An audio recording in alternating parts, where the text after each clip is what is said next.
പ്രിയപ്പെട്ടവരെ, എല്ലാവർക്കും നമസ്കാരം. ഫോസിൻ്റെ മോട്ടിവേഷണൽ ടോക്കിലേക്ക് സ്വാഗതം. 16 വയസ്സ് പ്രായമുണ്ടായിരുന്ന ഒരു പെൺകുട്ടി ഹൈസ്കൂൾ പഠനവും പിന്നീട് +2 പഠനവും ഒരു കോൺവെൻറ്റ് സ്കൂളിലെ ഹോസ്റ്റലിൽ നിന്നുകൊണ്ടായിരുന്നു. ബാസ്ക്കറ്റ്ബോൾ നന്നായി കളിച്ചിരുന്ന അവൾക്ക് ഇന്ത്യൻ ബാസ്ക്കറ്റ്ബോൾ ടീമിൽ ഇടം പിടിക്കണമെന്നതായിരുന്നു ഏറ്റവും വലിയ പാഷൻ. അതിനായി നിതാന്ത ശ്രമത്തിലായിരുന്നു. എന്നാൽ +1 പഠനകാലത്ത് അപ്രതീക്ഷിതമായി ഹോസ്റ്റലിൻ്റെ 3-ാം നിലയിൽ നിന്ന് താഴേക്ക് വീണു. സ്പൈനൽ കോഡിന് സാരമായ പരിക്ക് പറ്റി പരസഹായമില്ലാതെ ഒന്നും ചെയ്യാൻ കഴിയാത്ത അവസ്ഥയിലായി. ചെറുപ്പത്തിലെ തന്നെ പിതാവ് മരണപ്പെട്ട അവൾക്ക് അമ്മയും അനുജനും മാത്രമാണ് ഉണ്ടായിരുന്നത്. നാട്ടിൽ മാസങ്ങൾ നീണ്ട ചികിത്സയ്ക്ക് ശേഷം വെല്ലൂർ CMC മെഡിക്കൽ കോളേജിൽ ചികിത്സ തേടി. സാധാരണ ജീവിതത്തിലേക്ക് എന്നല്ല, ഒന്ന് എണീറ്റ് ഇരിക്കാൻ പോലും ഇനി അവളുടെ ജീവിതത്തിൽ കഴിയില്ലെന്നായിരുന്നു ഡോക്ടേഴ്സിന്റെ വിധിയെഴുത്ത്. എന്നാൽ ലോകപ്രസിദ്ധ ഓട്ടക്കാരിയായ വിൽമ റുഡോൾഫിനെ പോലെ അവളുടെ ഉള്ളിലും തൻ്റെ ലക്ഷ്യത്തിലെത്തണമെന്ന സ്പിരിറ്റ് അഥവാ പാഷൻ അതിശക്തമായിരുന്നു. ഏതാനും മാസങ്ങളുടെ ചികിത്സയ്ക്ക് ശേഷം ഇരിക്കാനും പിന്നീട് വീൽ ചെയറിൽ മൂവ് ചെയ്യാനും അവൾക്ക് സാധിച്ചു. അവൾ വീണ്ടും സ്കൂൾ ഹോസ്റ്റലിലേക്ക് മടങ്ങി. മറ്റുള്ളവരുടെ സിമ്പതി ലഭിക്കുന്നത് യാതൊരു താല്പര്യവും ഇല്ലാതിരുന്ന അവൾ എല്ലാവരും സ്കൂളിൽ എത്തുന്നതിന് മുൻപേ ക്ലാസ്സിൽ കയറിയിരിക്കും. എല്ലാവരും പോയതിനു ശേഷം മാത്രം ഹോസ്റ്റലിലേക്ക് മടങ്ങും. പക്ഷെ കുറച്ച് ദിവസങ്ങൾ കഴിഞ്ഞപ്പോൾ അവൾ ആളുകളെ ഫേസ് ചെയ്യാൻ തീരുമാനിച്ചു. ഫ്രീ സമയങ്ങളിൽ പുറത്തിറങ്ങി, പ്രത്യേകിച്ച് തൻ്റെ ഏറ്റവും പ്രിയപ്പെട്ട ബാസ്കറ്റ്ബോൾ കോർട്ടിനടുത്തേക്ക്. കൂട്ടുകാരികൾ കളിക്കുന്നത് കണ്ടുകൊണ്ടിരുന്നപ്പോൾ അവളിലെ കായിക താരത്തിന് അടങ്ങിയിരിക്കാൻ കഴിഞ്ഞില്ല. പക്ഷെ അരയ്ക്ക് താഴേക്ക് പൂർണ്ണമായും തളർന്ന അവൾക്ക് മറ്റു വഴികൾ തേടേണ്ടി വന്നു. അതിനായി പാരാ സ്പോർട്സുകാർ ഉപയോഗിക്കുന്ന പ്രത്യേക വീൽ ചെയർ ആവശ്യമായിരുന്നു. പണം കണ്ടെത്താൻ പാർട്ട് ടൈം ജോലിക്ക് പോകാൻ അവൾ തീരുമാനിച്ചു. അതിനായി ഒരു ട്രൈ വീൽ സ്കൂട്ടർ വാങ്ങി. ജോലി തേടിയുള്ള പ്രയാണത്തിൽ 53 സ്ഥലങ്ങളിലും തിരസ്കരിക്കപ്പെട്ടു. എന്നാൽ അവളുടെ പാഷനും അതിനുള്ള ശ്രമവും കണ്ട് കാക്കനാടുള്ള ഒരു സൂപ്പർ മാർക്കറ്റിൽ കാഷ്യറായി ജോലി കൊടുത്തു. ഒരിക്കൽ സ്കൂട്ടറിൽ സഞ്ചരിച്ചുകൊണ്ടിരിക്കുമ്പോൾ കാർ വന്നിടിച്ച് വീണ്ടും ഒരു അപകടമുണ്ടായി. പിന്നെയും CMCയിൽ ആശുപത്രിവാസം. എന്നിട്ടും അവൾ തളർന്നില്ല. കുറച്ചുനാൾ ബാസ്കറ്റ്ബോൾ പരിശീലനം കഴിഞ്ഞപ്പോഴാണ് 2 കാര്യങ്ങൾ അവൾക്ക് മനസ്സിലായത്. ഒന്ന്, ഈ കളിക്കിടയിൽ കൂട്ടിയിടിച്ച് അപകടമുണ്ടാക്കാനുള്ള സാധ്യത വളരെ കൂടുതലാണ്. 2, ഇതൊരു ടീം ഗെയിം ആയതിനാൽ താൻ എത്ര ശ്രമിച്ചാലും കളിച്ചാലും മറ്റ് ടീം അംഗങ്ങൾ അതേ ലെവലിലുള്ള ഒരു പെർഫോമൻസ് കാഴ്ചവെച്ചില്ലെങ്കിൽ സമ്മാനം ലഭിക്കില്ല എന്ന തിരിച്ചറിവ്. അതുകൊണ്ട് ഒരു വ്യക്തിഗത ഐറ്റം തിരഞ്ഞെടുക്കാൻ നിർബന്ധിതയായി. അങ്ങനെ ബാസ്കറ്റ്ബോളിൽ നിന്നും ബാഡ്മിൻ്റണിലേക്ക് തരം മാറി.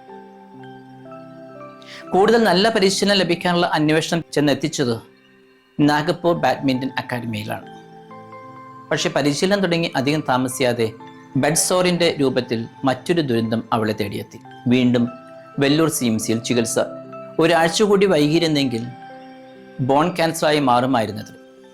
വ്രണം വളരെ ആഴമുള്ളതായിരുന്നതിനാൽ മാംസം മുഴുവൻ എടുത്തു മാറ്റണമെന്നും 90 ദിവസമെങ്കിലും മുഴുവൻ സമയവും അനങ്ങാതെ സൈഡിലേക്ക് പോലും തിരിയാതെ കമിഴ്ന്നു തന്നെ കിടക്കണമെന്നും എങ്കിലേ സർജറി കൊണ്ട് ഉപകാരമുണ്ടാകൂ എന്നും ഡോക്ടേഴ്സ് വിധി എഴുതി.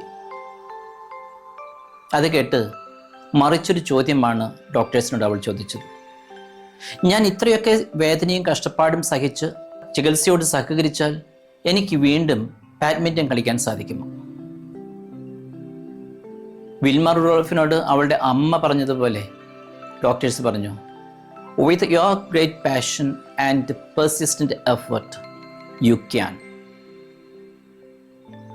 പിന്നീട് നടന്നത് ഇന്ത്യയുടെ പാരാ സ്പോർട്സിൻ്റെ കൂടി ചരിത്രമാണ്. 24 വയസ്സ് കഴിഞ്ഞ ആൽഫിയ ജെയിംസ് എന്ന ആ പെൺകുട്ടി ഇന്ന് ഇന്ത്യയിലെ നമ്പർ 1 പാരാ ബാഡ്മിൻ്റൺ താരവും ലോകത്തിലെ 10ാമത്തെ ബെസ്റ്റ് പ്ലെയറുമാണ്. പാരീസിൽ വെച്ച് നടന്ന കഴിഞ്ഞ പാരാ ഒളിമ്പിക്സിൽ പങ്കെടുക്കാൻ കഴിയാതെ പോയത് ഒരു പോയിന്റിന്റെ വ്യത്യാസത്തിൽ.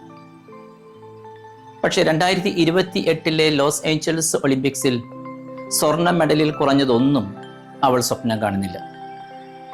അതിനുള്ള തീവ്ര പരിശ്രമത്തിലാണ് ദുബായിൽ താമസിച്ചുകൊണ്ട് എലൈറ്റ് ഗ്രൂപ്പിൻ്റെ സ്പോൺസർഷിപ്പോടുകൂടി ആൽഫിയ ജെയിംസ്.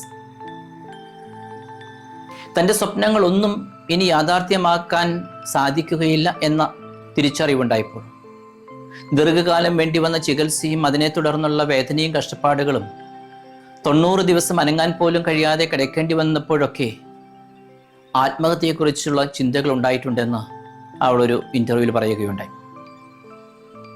എങ്കിലും പ്രാർത്ഥനയിൽ ആശ്രയിച്ച് ധൈര്യപൂർവ്വം മുന്നോട്ട് പോകുവാൻ അവൾ തീരുമാനിക്കുകയായിരുന്നു. നമ്മുടെ ജീവിതത്തിൽ ഇത്തരത്തിലുള്ള ഒരുപാട് സഹനങ്ങൾ ഉണ്ടായിട്ടുണ്ടാകാം. അപ്പോഴൊക്കെ എന്തായിരിക്കാം നമ്മുടെ കാഴ്ചപ്പാടും സമീപനവും?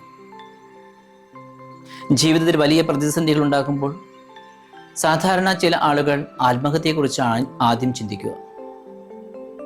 കൂടാതെ ദൈവത്തോടും സഹജീവികളോടും എപ്പോഴും വൈരാഗ്യവും വിദ്വേഷവും പകയും ഒക്കെ തോന്നുകയും സ്വന്തം ജീവിതം എന്ന പോലെ മറ്റുള്ളവരുടെ ജീവിതവും നരകതുല്യമാക്കി തീർക്കുകയും ചെയ്യാറുണ്ട്. എന്നാൽ ജീവിതത്തിൽ എന്ത് കാര്യമുണ്ടായാലും എന്തൊക്കെ പ്രതിസന്ധികൾ ഉണ്ടായാലും അതിൻ്റെ പുറകിൽ നമുക്ക് കാണാൻ കഴിയുന്നതിനപ്പുറത്തുള്ള ഒരു ദൈവിക പദ്ധതിയുണ്ട് എന്ന് വേണം നാം മനസ്സിലാക്കാൻ. ലോകത്തിലെ 10ാമത്തെ ബെസ്റ്റ് പ്ലെയർ എന്ന നിലയിൽ അവളെ എത്തിച്ചത് ഒരു പക്ഷേ അന്നുണ്ടായ ആ അപകടമാകാം എന്ന് അവൾ വിശ്വസിക്കുന്നു. അത്തരമൊരു പോസിറ്റീവ് ചിന്തയോടു കൂടിയാണ് മുന്നോട്ട് പോകുന്നതെങ്കിൽ തീർച്ചയായും നമ്മുടെ ജീവിതത്തിൽ ഉണ്ടാകുന്ന ഏത് പ്രതിസന്ധിയെയും സഹനത്തെയും വെല്ലുവിളികളെയും പരാജയത്തെയും ഒക്കെ നല്ല രീതിയിൽ ഉൾക്കൊള്ളാനും അതുവഴി അവയെ അഭിമുഖീകരിക്കാനും അവയുടെ മേൽ വിജയം വരിക്കാനും നമുക്ക് സാധിക്കും. അതുകൊണ്ട് ബി പോസിറ്റീവ് ഓൾവേസ്. എന്നെ ശ്രവിച്ച എല്ലാവർക്കും ഒരുപാട് നന്ദി.